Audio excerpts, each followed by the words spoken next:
அனைவருக்கும் இனிய காலை வணக்கம். நம்ம ஊர் திண்டுக்கல்ல ஃபுல்லாக விடிய விடிய மழை தாங்க. இப்போ தாங்க மணி 2:30 ஆச்சு. 2:15 தான் நின்றுது.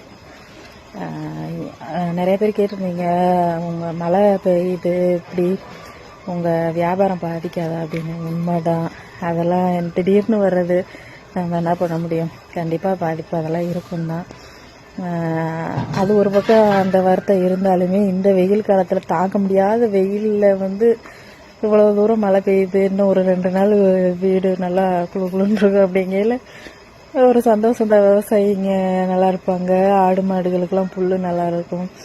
அதெல்லாம் நினைக்கும் போது மிக்க மகிழ்ச்சி தான்.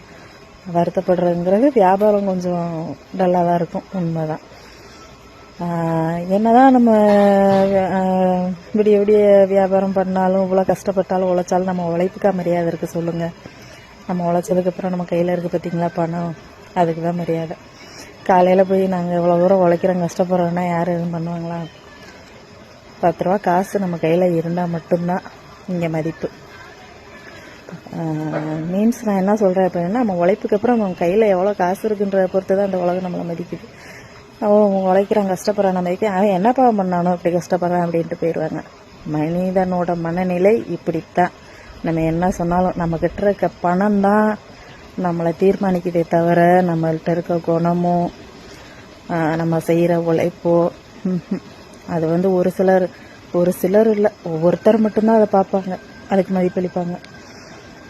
பல பேர் பணத்தை வச்சு தான் தீர்மானிக்கிறாங்க. என்ன பண்ணுறது? மனுஷனை பறந்துட்டோம்ல, சொல்கிறது உண்மை தானே. என்ன பண்ணுறது? ஒரு பக்கம் நான் நேற்று வீடியோவே இதுவாக தான் போட்டிருப்பேன். நம்ம நினைக்கிறது ஒன்றா இருக்கும், நம்ம நடக்கிறது ஒன்றா இருக்கும். ஏன்னா நம்ம மனசில் பிறந்துட்டல, பட்டுதான் ஆகணும் அப்படின்ற மாதிரி.